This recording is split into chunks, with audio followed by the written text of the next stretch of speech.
you're witnessing a little bit of modern motoring history.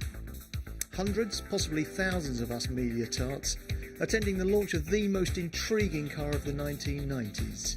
And as day breaks here in the heart of the American Bible Belt, the cars you see here will probably end up in collections and museums around the world because they are in fact the very first new Beetles ever to venture out onto public roads anywhere in the world. Of course, there are plenty more where those come from. The new Beetle factory in Mexico is working overtime, churning out as many bugs as it possibly can, trying to satisfy demand in America, where sales start this spring. Then there's a little matter of building cars for Germany and 101 other markets around the globe too. Now, the Beetle will be such a late arrival in British showrooms for one very simple reason.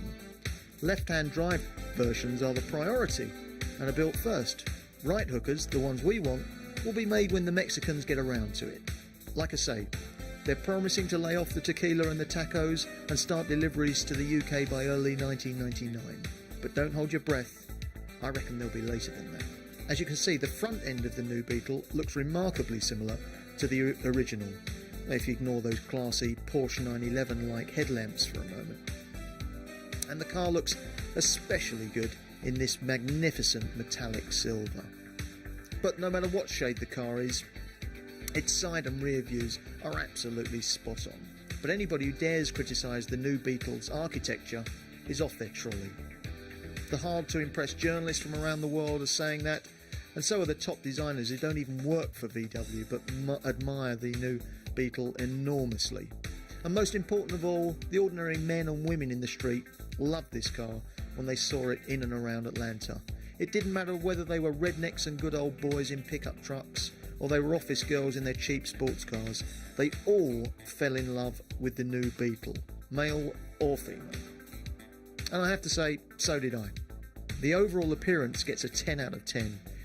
The interior is too lavishly equipped, I ask you. Illuminated vanity mirrors in a Beetle. But most of it's very tastefully done, and the solitary dial, including the speedo, rev counter and fuel gauge, is brilliantly simple and very, very well designed. Turn the ignition key and there's virtual silence. Remember, the new Beetle is a Golf under the skin, and that means a super quiet front-mounted power pack.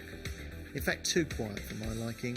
The appeal of the original Beetle was that it sounded like your dad's Qualcomm lawnmower. There's a bit of annoying wind noise from around the A-pillars when you're out on the road in the new Beetle, and driver vision ain't brilliant thanks to those thick A-pillars which stupidly have tweeters and speakers at the bottom to make them even thicker, about 10 inches thick in fact. Not a good idea.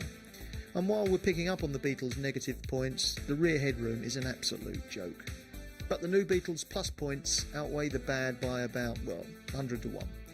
The Beetle isn't just making a comeback, it's doing it in style. The execution is phenomenally good.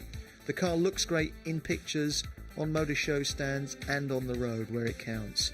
It makes fellow drivers smile and wave. And like all Golfs, remember, I keep saying this, it's nothing more than a Golf under the skin. It drives superbly.